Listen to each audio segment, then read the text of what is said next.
Pessoal, acabou partindo a aula aqui por uma questão de espaço do computador, né, da pasta que vai aqui as gravações, por isso que o último vídeo ficou curtinho, mas paciência, né?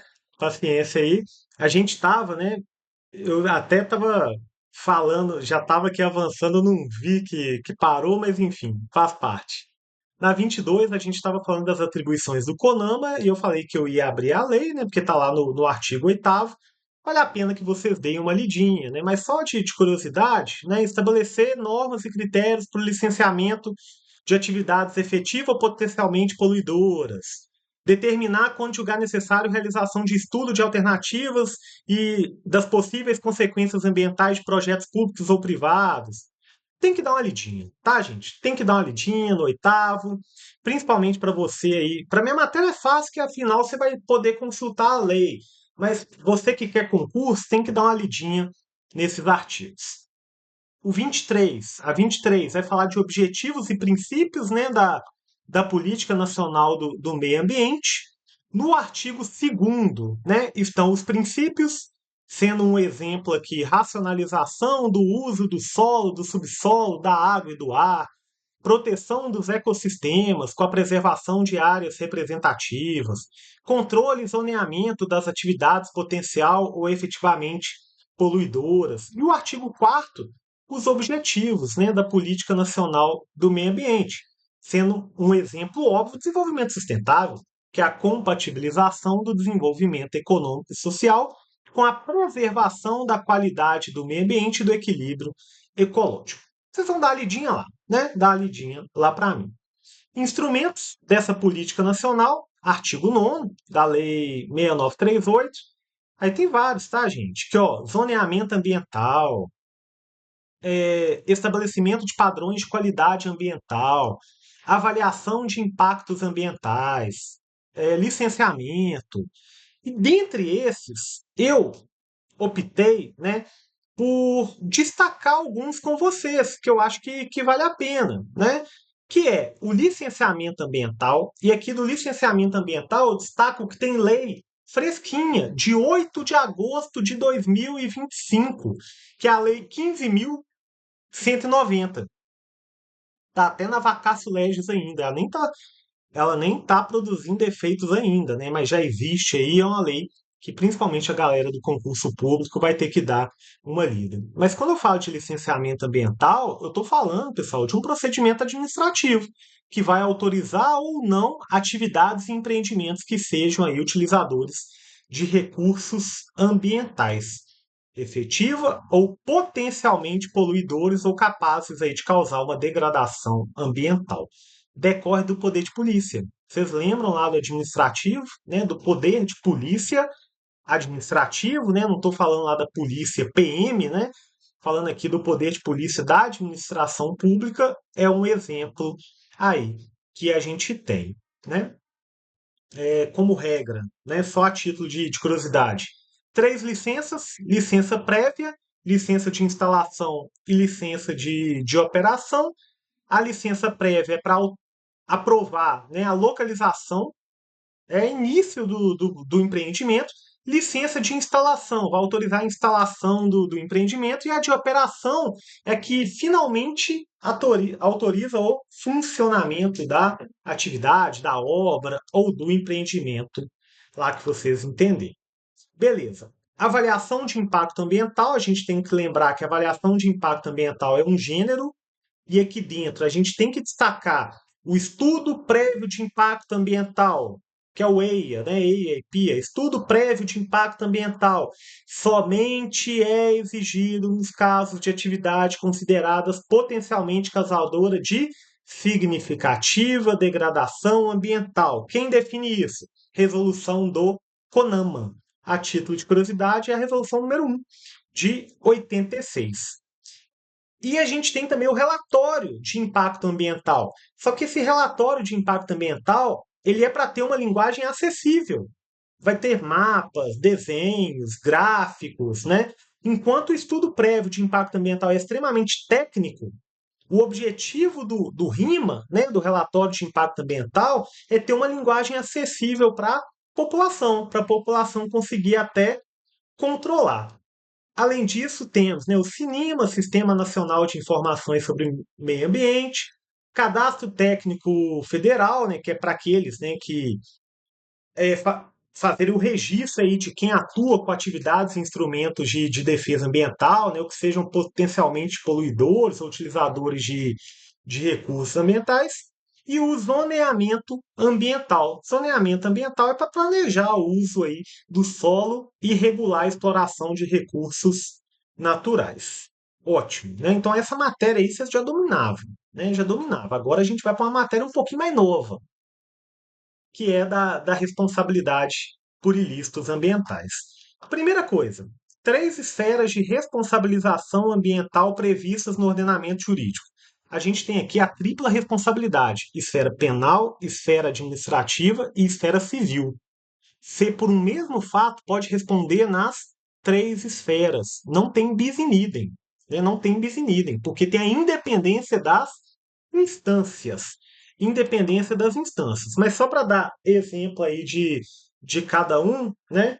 Queria mostrar para vocês o meu cachorro, né? A forma que ele tá, mas acho que não vai dar, não. Deixa eu ver se tá aqui, ó, deitado, se divertindo, horrores, né? Com o brinquedo dele, né? Se divertindo horrores com o brinquedo dele enquanto a gente trabalha aqui, né? Vida de cachorro. Vida de cachorro é um negócio sensacional, né? Sensacional. Né, Léo? É, onde que a gente estava? Né? Teve uma turma que eu falei, né? Que geralmente na aula eu dou umas viajadas também. Aqui que eu tô sozinho, então, né? Ô, seu viagem. Dar exemplos, né? Ó, administrativa, a gente pode colocar aí uma multa aplicada pelo IBAMA, civil, uma obrigação de reparar um dano ambiental, e penal, a punição pelos crimes. Crimes que estão tipificados na Lei 9.605 de 98. 27. Qual é a natureza da responsabilidade civil por dano ambiental? Responsabilidade objetiva, aquela que não depende de culpa ou dolo. Pode ter? Pode, mas não depende. Você não tem que fazer prova de culpa e dolo, né? Basta provar a conduta, o dano e o nexo. Não tem que falar em culpa e dolo. Em qual teoria se baseia? É a teoria do risco integral. Teoria do risco integral, que a gente afasta aí, né, as causas excludentes de responsabilidade. Aqui a gente não vai falar de fato de terceiro, caso fortuito, força maior, né? A pessoa vai responder pelo dano ambiental. O que significa dizer que a responsabilidade ambiental é próprio terreno, né? Isso aí, né? Porque ela acompanha a coisa. Não importa quem efetivamente praticou. Se você é proprietário hoje de um bem, né, que teve um dano ambiental, você vai ser obrigado a reparar. Então, esse que é o sentido aí da obrigação próprio terreno, que ela acompanha o bem, segue o bem. 29. A responsabilidade civil do Estado por dano ambiental é solidária? O que responde isso, gente? É a súmula 652 do STJ. Olha só, a responsabilidade civil da administração pública por danos ao meio ambiente decorrente de sua omissão no dever de fiscalização é de caráter solidário. Então, é de caráter solidário. Mas de execução subsidiária, tá? Subsidiária, ou seja, né? Nesses casos aqui, né, quando decorre da omissão no dever de fiscalização, é solidário? É, mas vai ter aí, né, uma execução subsidiária. Primeiro executa quem praticou e depois vai no Estado. Natureza da responsabilidade administrativa, né? Aqui, pessoal, independe até de dano, tá, gente? Independe até de dano. Aqui é uma responsabilidade pessoal, tá? Uma responsabilidade pessoal e que não vai depender de dano. Basta a potencialidade que a gente tem. E aí, se é objetiva, subjetiva, tem uma divergência, tá? Tem uma divergência. Predomina que é subjetiva. Predomina que é subjetiva, mas tem uma divergência. Obviamente, não entrarei nesse mérito com vocês, não. A civil, vocês têm que saber que é objetivo e a penal, subjetivo. Não tem responsabilidade penal ou objetiva. Tem que comprovar lá o dolo e a culpa. Mas a administrativa, né, tem esse problema aí. Principais sanções administrativas, a gente pode citar aqui advertência, multa, apreensão, né, de produtos, destruição ou inutilização de produtos, suspensão de venda ou fabricação, embargo de obra, demolição de obra, suspensão de atividades e penas restritivas de direitos também, né, como suspensão de registro, cancelamento de registro, perda de incentivos. Ok. Qual que a gente está? 32. Quais são os fundamentos da responsabilidade penal ambiental? Gente, quando a gente fala de fundamentos aqui, é porque a responsabilidade penal ambiental, o que que ela protege?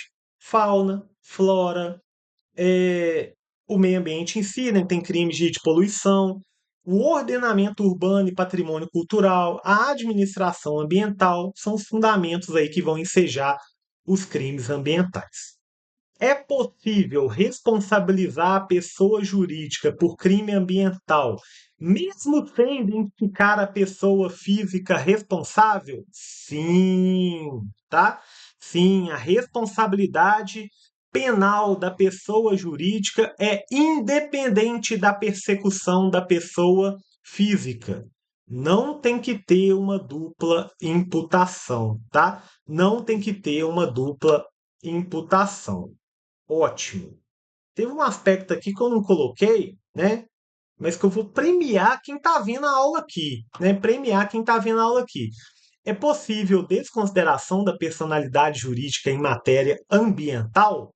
Sim, tá, gente? É possível a desconsideração da personalidade jurídica em matéria ambiental. Está lá no artigo 4º da Lei 9.605. E isso é importante porque nós vamos adotar a teoria menor. Basta, né? Para desconsiderar a personalidade jurídica, basta que a personalidade seja obstáculo ao ressarcimento de prejuízos causados à totalidade, à qualidade do meio ambiente. Não precisa de provar desitialidade, abuso, não. Aqui é igual no CDC. A gente adota a teoria menor. Ótimo. E agora a gente já está caminhando aqui, né, para o Sistema Nacional de Unidades de Conservação, que é a última matéria do semestre. Né? Quando a gente fala do Sistema Nacional de Unidade de Conservação, que ele é regulamentado pela Lei 9985 de 2000, tem o objetivo, gente, de criar aí uma rede de áreas protegidas. A gente vai proteger de uma forma específica uma série de áreas, né? Uma série de áreas. Quais são os órgãos, né, que vão compor o Sistema Nacional de Unidade de Conservação? A gente tem como órgão consultivo e deliberativo o CONAMA, como órgão central o Ministério do Meio Ambiente e como órgãos executores IBAMA, ICMBio, órgãos estaduais e municipais, tá? São esses três classes, né? Porque são mais de três órgãos aí. Então, lá no artigo 6º da Lei 9985. Mas para o vídeo não ficar tão pesado, eu vou cortar aqui para a gente continuar na próxima parte, ok? Clica aí.